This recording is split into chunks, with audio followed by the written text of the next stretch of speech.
Dear friends, welcome in SNS Maths class. So आज हम लोग एक नया टॉपिक स्टार्ट करने जा रहे हैं क्लास ट्वेल्थ के लिए। क्लास ट्वेल्थ के लिए ये न्यू टॉपिक है इनडेफिनेट इंटीग्रेशन। इसका ये फर्स्ट लेक्चर है। सो इस लेक्चर में हम लोग समझने की कोशिश करेंगे कि what we mean by indefinite integration. इस इनडेफिनेट इंटीग्रेशन का मतलब क्या होता है, तो फर्स्ट थिंग, और how it is useful for us, ये हमारे लिए कैसे इम्पॉर्टेंट है। और डेफिनेशन के साथ साथ हम लोग एनसीईआरटी की जो फर्स्ट एक्सरसाइज है उसके कुछ क्वेश्चंस भी यहाँ पर सॉल्व करेंगे। दैट मीन ओवरऑल ये टॉपिक जो है जिसमें हम लोग डेफिनेशन पार्ट, स्टैंडर्ड फार्मूला और साथ में एक्सरसाइज, जो फर्स्ट एक्सरसाइज है एनसीईआरटी की, उसको कवर करने की कोशिश करेंगे। सो आइए स्टार्ट करते हैं। Indefinite integration. Integration integral calculus का एक बहुत ही इंपॉर्टेंट पोर्शन है। सी, हम लोगों ने डिफरेंशियल कैलकुलस हमने पढ़ा हुआ है और डिफरेंशियल कैलकुलस के बारे में हम अब अच्छे से समझ चुके हैं अपने सिलेबस में, क्योंकि सीबीएसई बोर्ड की जो भी किताबें हैं या +2 लेवल की जो बुक्स हैं उसमें पहले जो हमारा कैलकुलस पोर्शन है उसके 2 पार्ट्स हैं, डिफरेंशियल कैलकुलस और इंटीग्रल कैलकुलस। तो हमने डिफरेंशियल कैलकुलस पढ़ने के बाद हम इंटीग्रेशन पे आते हैं। सी अगेन, डिफरेंशिएशन जब हमने पढ़ा, उसका ज्योमेट्रिकल मीनिंग पढ़ा, तो मे बी हमारे मन में ना 2-3 क्वेश्चन आने चाहिए। सी, अगर मैंने डेरिवेटिव फाइंड आउट किया हुआ है, तो अगर मुझे डेरिवेटिव पता है तो क्या मैं फंक्शन फाइंड आउट कर सकता हूँ? कुछ practical general problem, meaning after derivative, derivatives को पढ़ लेने के बाद सबने डिफरेंशिएशन पढ़ लिया, हम जान गए कि what we mean by differentiation. Then उसके बाद नेचुरली ये क्वेश्चन हमारे दिमाग में आना चाहिए कि अगर ठीक है फंक्शन है तो मैंने डिफरेंशिएट किया, तो क्या अगर मुझे डेरिवेटिव पता है किसी प्रॉब्लम का, किसी को मतलब मुझे डेरिवेटिव पहले से पता है, तो क्या मैं फंक्शन पता कर सकता हूँ? ऐसे एक क्वेश्चन ये हो सकता है कि if we know the instantaneous velocity of an object at any instant, can be determine the position of the object at any instant. That mean एक पार्टिकल मूव कर रहा है और उसकी किसी पर्टिकुलर पोजीशन पे उसकी हमें वेलोसिटी पता है, तो क्या हम उस, अगर वेलोसिटी पता है तो क्या हम उस पार्टिकल की पोजीशन पता कर सकते हैं? और मैं बोल सकता है इसे, सी, जब हम डिफ्रेंशिएट करते हैं तो फंक्शन क्या होता है, वो एक पर्टिकुलर रीजन के अंदर, एक पर्टिकुलर डोमेन के अंदर जब वो कंटिन्यूअस होता है, that mean continuous is a condition, continuous होता है तो हम उसको डिफ्रेंशिएट करते हैं। ओके, सो नाउ अगर वो कंटिन्यूअस है तो क्या हम उस फंक्शन का उस डोमेन के अंदर एरिया कैलकुलेट कर सकते हैं? ये फंक्शन तो ग्राफ होगा, है ना, तो क्या हम उसका एरिया कैलकुलेट कर सकते हैं? सो ये क्वेश्चंस हमारे नेचुरली हमारे मन में अराइज कर सकते हैं हम जब हम कैलकुलस को पढ़ते हैं, कैलकुलस में डिफरेंशियल कैलकुलस पढ़ते हैं, और इन्हीं क्वेश्चंस के आंसर जो हैं वो 2 टाइप के इंटीग्रेशन, इनडेफिनेट इंटीग्रेशन और डेफिनेट इंटीग्रेशन के अंदर हमें मिल जाएगा। यानी इन क्वेश्चनों के आंसर्स को जानने के लिए, यानी इन क्वेश्चंस के आंसर्स हमें इनडेफिनेट इंटीग्रेशन और डेफिनेट इंटीग्रेशन के अंदर मिल जाएगा, और ये दोनों मिलके जो है वो इंटीग्रल कैलकुलस बन रहा है। सी, जो हमारा कैलकुलस है, अगर आप ऐसे कहेंगे कि जो हमारा सब्जेक्ट कैलकुलस है, इसके 2 पार्ट्स होते हैं। वन इज डिफरेंशियल कैलकुलस, एक तो हो गया डिफरेंशियल कैलकुलस और दूसरा हो गया इंटीग्रल कैलकुलस। सो जो हमने डिफरेंशिएशन पढ़ा है वो हमारा डिफरेंशियल कैलकुलस था। नाउ हम इंटीग्रल कैलकुलस एक्चुअली पढ़ने जा रहे हैं। So in our integral calculus we have indefinite integration and definite integration, जिसमें से हम फर्स्ट टॉपिक हमारा इनडेफिनेट इंटीग्रेशन है। सो आइए इनडेफिनेट इंटीग्रेशन स्टार्ट करते हैं। अब ना इनडेफिनेट इंटीग्रेशन जो है हमारा, हम एक्चुअली इसको प्रिमिटिव और एंटी डेरिवेटिव भी बोलते हैं, है ना। इसको हम लोग प्रिमिटिव और एंटी डेरिवेटिव भी बोलते हैं। मीनिंग एंटी डेरिवेटिव का मतलब क्या है कि सपोज एक फंक्शन gx है ना, a function gx is called a primitive और anti derivative of an integral or an integral of a function fx if d by dx of gx is equal to fx. Okay, what we mean actually, यानी ये primitive, anti derivative और integral, ये तीनों एक ही चीज है। अगर कोई फंक्शन gx है जिसको हम क्या कह रहे हैं, उसको हम प्रिमिटिव बोले, उसको एंटी डेरिवेटिव बोले या उसको इंटीग्रल बोले, किसका? fx का।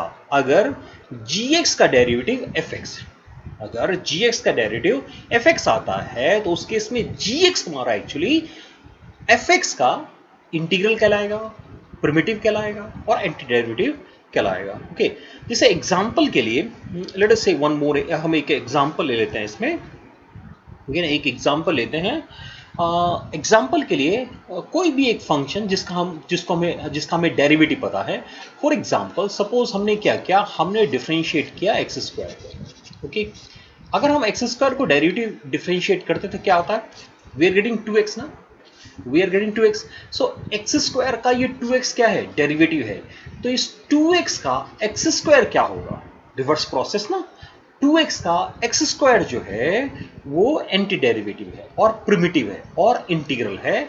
सिमिलरली अगर मैं एक काम और करता हूं कि हम एक्स स्क्वायर की जगह अगर एक्स स्क्वायर प्लस 2 को भी हम डिफरेंशिएट करते हैं, still we are getting 2x ना, उस केस में भी हमें 2x मिलता है। और अगर हम dy dx of x square plus, suppose ये नंबर चेंज कर लेता हूं मैं, 7 ले लेता हूं, सो अगेन 2x ना।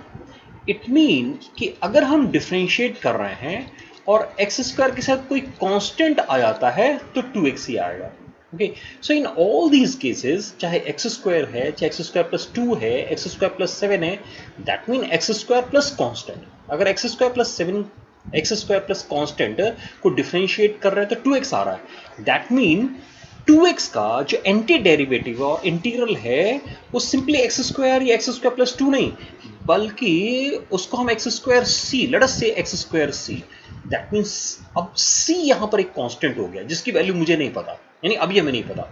यानी हम 2x को का जब एंटी डेरिवेटिव कैलकुलेट करने गए या 2x का इंटीग्रल कैलकुलेट करने गए, है ना, या उसका प्रिमिटिव कैलकुलेट करने गए, तो वो हम सिंपली एक्स स्क्वायर लिखे या एक्स स्क्वायर प्लस 2 लिखे या एक्स स्क्वायर प्लस 7 लिखे कि बेटर है let us write it x square plus c, जहां पर c एक कांस्टेंट। सो c हमें यहां पर वैल्यू नहीं पता है, सो let us call it indefinite. ये वैल्यू क्या है? इनडेफिनेट है। यानी अगर हम इसको रिवर्स प्रोसेस में ले आए और इंटीग्रल के साइन को यूज करते हैं, हम उस पर भी आएंगे। सो हियर 2x dx, हम जब 2x और dx को हम इंटीग्रेट करने गए, यानी रिवर्स प्रोसेस करने गए, एंटी डेरिवेटिव कैलकुलेट करने गए, तो आंसर लिखने की जब बारी आई तब हो सकता है कि पहला केस कह रहा है एक्स स्क्वायर लिखो, दूसरा केस कह रहेगा एक्स स्क्वायर प्लस 2 लिखो, कोई कहेगा नहीं एक्स स्क्वायर प्लस 7 लिखो। So to avoid that let us write down x square plus c, है ना, एक्स स्क्वायर प्लस सी लिख लेते हैं, जहां c क्या हो गया? c एक कांस्टेंट है। और क्योंकि हमें एक डेफिनेट वैल्यू मिलने की जगह हमें एक इनडेफिनेट वैल्यू मिल रही है, हमें एक ऐसी वैल्यू मिल रही है जो को हम एग्जैक्टली नहीं जान रहे, क्योंकि c के प्लेस पे हम 1 भी पुट कर सकते हैं, 2 भी पुट कर सकते हैं, 3 भी पुट कर सकते हैं।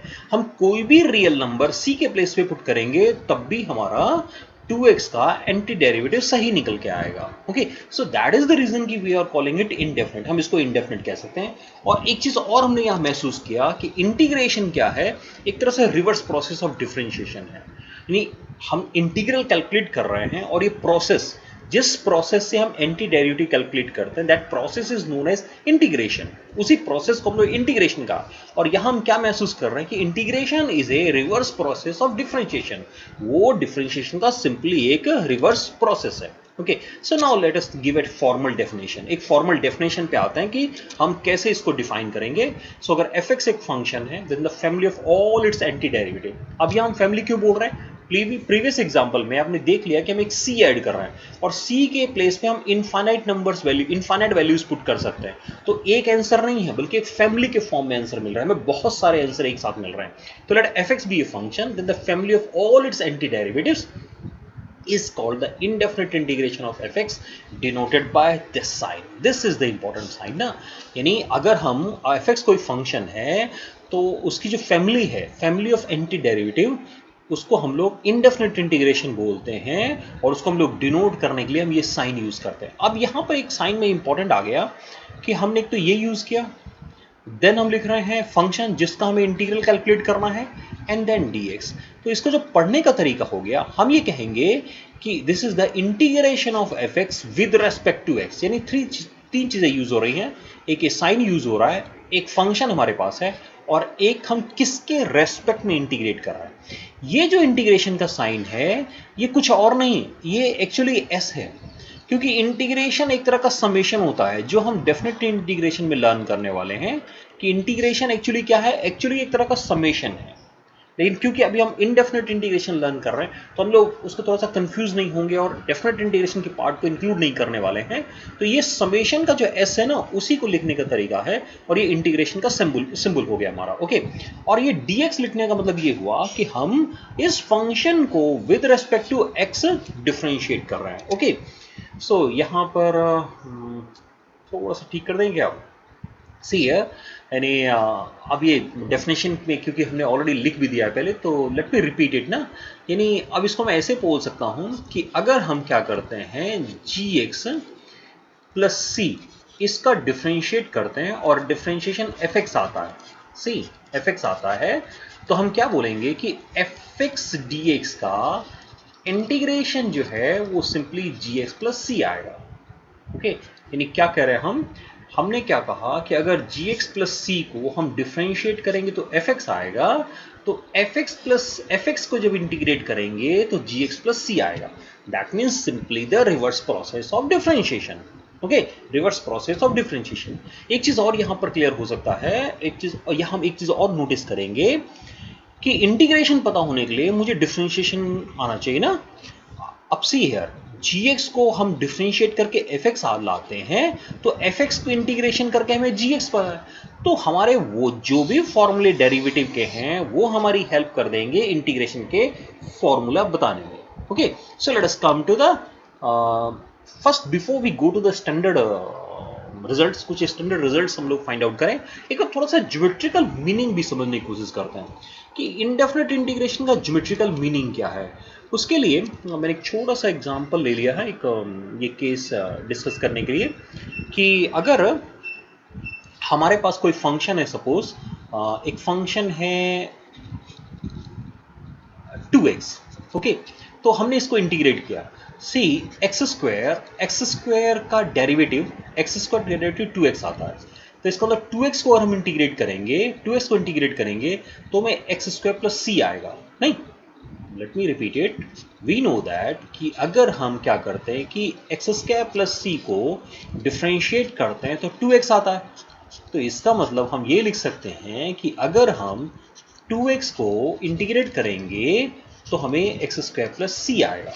ओके, नाउ हम एक्स स्क्वायर प्लस सी में हम सी को 1 2 3 डिफरेंट वैल्यूज पुट कर सकते हैं। Let us put c equal to 0, है ना, इस आंसर में सी को 0 पुट करते हैं तो हमारा ये जो हमारे पास जो फंक्शन मिल रहा है आंसर के फॉर्म में, that is y equal to x square. नहीं, हमने क्या किया, सी को 0 पुट कर दिया, तो जब सी को 0 पुट करेंगे so we are reading y equal to x square which is a simply parabola, जो कि एक सिंपल क्या है, एक सिंपल एक पैराबोला को रिप्रेजेंट करता है वो। ओके, वाइट कलर है। सो नाउ जस्ट मिनट, क्योंकि कलर को मैं थोड़ा चेंज कर देता हूँ ताकि आपको उस वाइट कलर पे नजर आए। ओके, हमें तो y equal to x square का अगर हम ग्राफ ड्रॉ करेंगे, here see this is the graph of, तो ये एक पैराबोला होगा जिसका वर्टेक्स ओरिजिन पे होगा ना, ये is this is the graph of y equal to x square. y equal to x square is simply a vertical parabola whose vertex is at origin.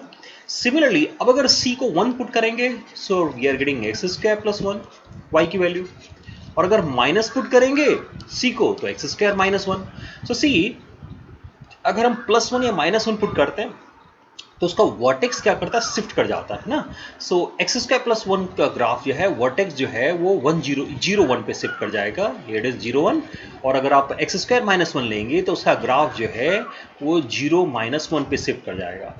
That mean जैसे ही आप c की जगह पर 1 2 3 different values put करेंगे तो क्या होगा, उस ग्राफ का वर्टेक्स शिफ्ट करेगा, लेकिन हमें क्या होंगे, हमें पैरेलल पैराबोलाज मिल जाएंगे। सी सिंपल, आप x square y equal to x square plus 1, x square plus 2, x square minus 1, x square minus 2, इसके ग्राफ ड्रॉ करके देखिए। So what will be observe that you are getting a simply parallel parabolas, सबके जो vertex होंगे वो y axis पे आएगा, और जितना वैल्यू आप कांस्टेंट ऐड करेंगे ना, ग्राफ का जो वर्टेक्स है पैराबोला का उतना ही y एक्सिस पे या तो ऊपर या नीचे की तरफ शिफ्ट कर जाएगा। ओके, सो नाउ सी, अगर मैं एक क्या करता हूं कि एक और लाइन एज्यूम करता हूं, that is x equal to suppose a कोई कांस्टेंट है और positive number. Now x equal to a line क्या होगा, ये लाइन y एक्सिस के पैरेलल a डिस्टेंस पे होगा। नहीं, ये इसका मतलब ये x equal to a line हर एक पैराबोला को कट करते चले जाएगी, हर एक पैराबोला को कट करेगी। अब ये जहां पर भी पैराबोला को कट कर रहा है, अगर उस पॉइंट को हम ले लें और पैराबोला पे टेंजेंट्स ड्रॉ करें, so what we get parallel tangents. हम जैसे ही वहां पर टेंजेंट ड्रॉ करेंगे तो आपको सारे टेंजेंट्स, सारे जो टेंजेंट्स है ना पैराबोला पे, वो पैरेलल मिल जाएगा। सो इवन जो ये पैरेलल टेंजेंट्स मिलने से मीनिंग क्या निकला कि पैरेलल टेंजेंट मिला, तो हम क्या समझे इससे। सी, इसको मैं ऐसे बोल सकता हूँ कि सपोज हमने ग्राफ ड्रॉ नहीं किया तो हमें तो नहीं पता ना कि पैरेलल पैराबोला मिल रहा था, लेकिन क्योंकि उन सबके एक पर्टिकुलर एक लाइन लेने पे, एक लाइन हमने जैसे लिया तो उस लाइन ने जिस पॉइंट पे कट किया था, जब वहां पर टेंजेंट्स ड्रॉ कर रहे हैं तो टेंजेंट्स पैरेलल आ रही है, यानी उस जगह पर जो ग्राफ है, यानी जैसे यहां पर पैराबोला है तो उस ग्राफ की जो ब्रांच है ना, वो सारी ब्रांचेस एक दूसरे के पैरेलल हो जाएंगी, यानी ब्रांचेस पैरेलल है। सो मीनिंग मैं ये बोल सकता हूं कि जब हम इंटीग्रेट करते हैं, जैसे हमने यहां पर 2x को इंटीग्रेट किया, तो इंटीग्रेट करने पर जो हमें फंक्शन मिलता है वो एक तो क्योंकि c की बहुत सारी वैल्यू है तो हमें एक फैमिली ऑफ कर्व मिलता है ना, सिंपल एक आंसर नहीं मिलकर एक फैमिली मिलती है। और वो फैमिली कैसी होगी, वो सारे के सारे फैमिलीज के मेंबर्स एक दूसरे के पैरेलल होंगे। अगर एक कोई पर्टिकुलर लाइन y एक्सिस के पैरेलल आप एक पर्टिकुलर लाइन एज्यूम करेंगे तो लाइन जिस भी पॉइंट पे उस फैमिली को कट करेगा, उस पॉइंट पे whatever tangents are there, they all the tangents are parallel, वो सारे के सारे टेंजेंट्स पैरेलल हो जाएंगे। So this is the geometrical, simple geometrical meaning of indefinite integration. See, it is indefinite integration. जब हम डेफिनिट इंटीग्रेशन पढ़ेंगे तो वहां पर हम इसको सिंपली कोरिलेट कर पाएंगे एरिया से। Okay, so let us come to the sum of the standard formula. क्योंकि हमारा मेन पर्पस क्या है, क्वेश्चन सॉल्व करना। जब हम प्रिपरेशन करते हैं, वेदर इट इज चाहे वो CBSE +2 की प्रिपरेशन हो या आपके JEE मेंस की प्रिपरेशन हो, उन सभी में क्या है कि हमारा मेन पर्पस है क्वेश्चनों को सॉल्व करना। ओके, क्वेश्चन सॉल्व करना। सो क्वेश्चन सॉल्व करने के लिए now we need some standard result integration के। So okay, let me start with. So हमने क्या किया, क्योंकि हमने अभी थोड़ा सा लर्न कर लिया था कि इंटीग्रेशन क्या है। इंटीग्रेशन क्या है, रिवर्स प्रोसेस ऑफ डिफरेंशिएशन। सो ये इसका मतलब ये हुआ कि अगर हम डिफरेंशिएशन के फॉर्मूले ले लेंगे तो हम इंटीग्रेशन का फॉर्मूला बना सकते हैं। जैसे एग्जांपल के लिए फर्स्ट फॉर्मूला डेरिवेटिव का, हमने जब इसको डिफरेंशिएट किया तो हमें आंसर क्या मिल गया, सॉरी ये यहां पर हो जाएगा इक्वल टू xn + c आया ना, है ना, डेरिवेटिव किसका, यानी इसको जब हम डिफरेंशिएट कर रहे हैं तो हमें ये मिल रहा है। इसका मतलब हम ये बोलेंगे कि अगर हम x पावर n को इंटीग्रेट करेंगे तो हमें आंसर मिल जाएगा x⁴n+1 divided by n+1 plus constant c, जहां n की वैल्यू -1 नहीं होनी चाहिए। ओके, सिमिलरली अगर हमें पता है e⁴x का डेरिवेटिव e⁴x होता है, तो यह मैं बोल सकता हूं कि e⁴x को जब इंटीग्रेट करेंगे तो हमें e⁴x मिलेगा। हमें पता है log x का 1/x होता है इंटीग्रेशन डिफरेंशिएशन, तो इसका मतलब ये हुआ कि जब 1/x को आप इंटीग्रेट करेंगे तो आपको log x मिलेगा, बेस e होगा। सब में हम एक कांस्टेंट ऐड करते चले जाएंगे, है ना। ऐसे ही a⁴x, हाँ ये ब्रैकेट्स गलत जगह पुट हो गया। ओके, सो a⁴x का को अगर आप इंटीग्रेट करेंगे तो a⁴x का इंटीग्रेट हो जाएगा a⁴x divided by log e a। Similarly अगर आप से माइनस कॉस एक्स का डेरिवेटिव साइन एक्स होता है, तो इसका मतलब ये हुआ कि अगर हम साइन एक्स को इंटीग्रेट करेंगे तो हमें आंसर मिलेगा माइनस का कॉस एक्स।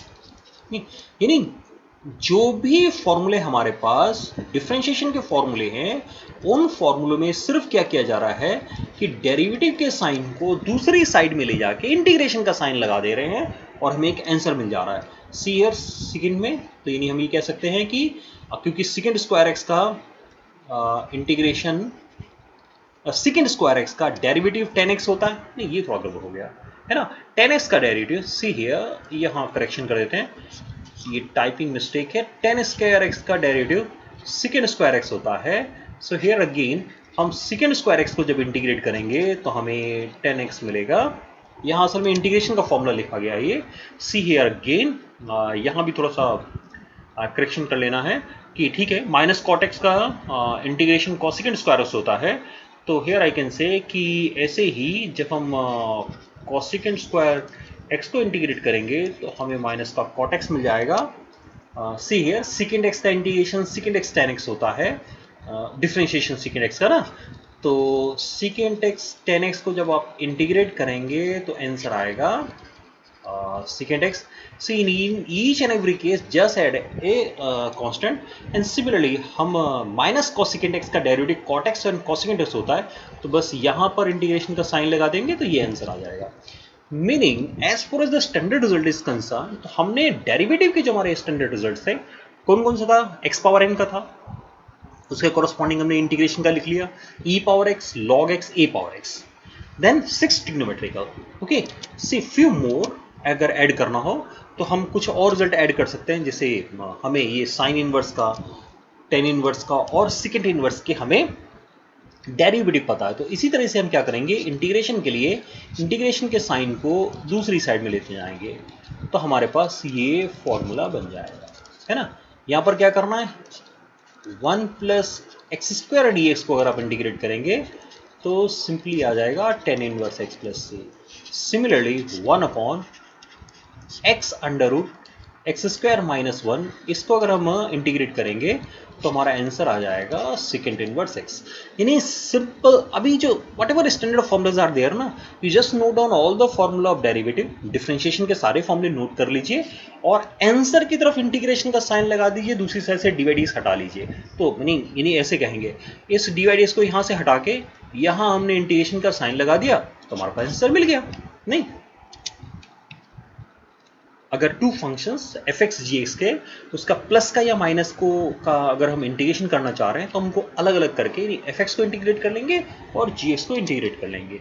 सिमिलरली अगर किसी कांस्टेंट को आप इंटीग्रेट करने जा रहे हैं तो कांस्टेंट इनटू एक्स आ जाएगा, प्लस एक सी पुट कर देंगे। Okay, so these are some of the standard results. ये हमारे इंटीग्रेशन के कुछ स्टैंडर्ड रिजल्ट्स हो गए, यानी स्टार्टिंग टर्म एक ना, ये आपका स्टार्टर हो गया इंटीग्रेशन का। बस अब आप तैयार हैं इंटीग्रेशन के क्वेश्चंस करने के लिए, थोड़े से कुछ क्वेश्चन सॉल्व करने के लिए, क्योंकि इंटीग्रेशन में ना, इंटीग्रेशन डिफरेंशिएशन से अलग इसलिए है, here the number of method is more, है ना। डिफरेंशिएशन में हमारे पास मेथड्स बहुत नहीं थे, लेकिन यहां पर क्या है, ये तो हमारे बेसिक फॉर्मूले हैं जिससे हम क्या करेंगे, कुछ इनिशियल क्वेश्चंस को सॉल्व करेंगे। Then we come to different types, different methods of integration. See here क्या कर रहे हैं कि let us start some problems ना, कि हाउ टू यूज इट। अब इन क्वेश्चनों को कैसे यूज करना, इस फॉर्मूले को, इन फॉर्मूलों को प्रॉब्लम में कैसे यूज करना है। So for that what I have done, मैंने आपकी एनसीईआरटी की 7.1 exercise I have with me the book. So in that exercise there are 22 question. So as far as these 22 questions are concerned, last 2 questions तो है objective. So I have selected few questions. कुछ questions हमने समझने के लिए लिए। See, जो question बहुत ही easy है उसको यहाँ पर नहीं लिया गया, क्योंकि बहुत सारे क्वेश्चंस में ना उसने कहा है इंस्पेक्शन मेथड से बताओ। अभी इंस्पेक्शन मेथड क्या होता है, जैसे सी हमारे कुछ क्वेश्चन इस तरह के हैं। एक क्वेश्चन ले लेते हैं फिर हम अपने क्वेश्चन पे आएंगे जो मैंने सेलेक्ट किया है। सी कहता है cos 3x dx का इंटीग्रेशन बताए इंस्पेक्शन मेथड से। सो इंस्पेक्शन मेथड का मतलब हुआ, सोचो ये किसका डेरिवेटिव है। तो हम ये जानते हैं कि जब साइन 3x को हम क्या करते हैं, डिफ्रेंशिएट करते हैं। जब हम साइन 3x को डिफ्रेंशिएट करते तो क्या आता है, 3 cos 3x आता है ना। जब हम साइन 3x को डिफ्रेंशिएट करते हैं तो 3 cos 3x आता है। तो इसका मतलब जब हम cos 3x को इंटीग्रेट करेंगे तो 1/3 साइन 3x आएगा, प्लस एक कांस्टेंट ऐड कर देना। So see here, this is how we get integration ना, यानी इंस्पेक्शन मेथड से हमें इस तरह से इंटीग्रेशन। तो इस तरह के कुछ सिंपल क्वेश्चंस हैं क्वेश्चन नंबर 1 2 3 4 5 में। नाउ 6 to 19 कुछ अच्छे क्वेश्चंस हैं, तो उसी में से हम लोगों ने कुछ क्वेश्चंस को यहाँ सिलेक्ट किया है, उसको हम यहाँ डिस्कस करेंगे। अगर आपको ऐसा लगता है कि उस एक्सरसाइज के और भी क्वेश्चंस कराने चाहिए तो आप कमेंट बॉक्स में लिखिएगा, हम लोग पूरी एक्सरसाइज का वीडियो बना देंगे। ओके, सो हियर इसको मुझे इंटीग्रेट करना है। सो इंटीग्रेशन के क्वेश्चनों का जो फर्स्ट रूल है कि थोड़ा सिंप्लीफाई करेंगे, तो ये होल स्क्वायर को ओपन कर रहा हूं मैं। So okay, a square plus b square minus 2ab, यानी जो होल स्क्वायर लिखा हुआ था ना उसको हमने बस ओपन कर दिया। ओके, ये कैंसिल हो गया। सी नाउ, अब ये एक नहीं, एक्स स्क्वायर डी एक्स एक क्वेश्चन हो गया, x to power minus 2 d x, इसको हम क्या करें, न्यूमरेटर में लेते गए, दूसरा क्वेश्चन हो गया। और माइनस 2 कॉन्स्टेंट है, ये सिंपली डी एक्स। अब फॉर्मूला अप्लाई कर दीजिए, एक्स पावर एन का formula x to power n plus one divide by n plus one. यहां भी माइनस 2 प्लस वन ना, ऐसे ना, एन प्लस वन और सिंपल का एक्स। बार बार तीन कांस्टेंट ऐड करने की जरूरत नहीं है कि पहले के लिए एक कांस्टेंट ऐड किया, दूसरे के लिए कांस्टेंट ऐड किया, तीसरे के लिए, तो तीनों कांस्टेंट का एडिशन भी तो एक कांस्टेंट होगा, तो एक कांस्टेंट होने, ये हमारा इंटीग्रेशन हो गया।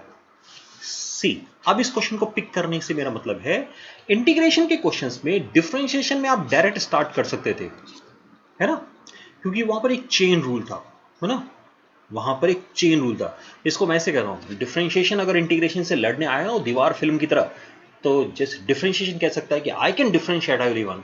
क्यों? क्योंकि मेरे पास चेन रूल है ना।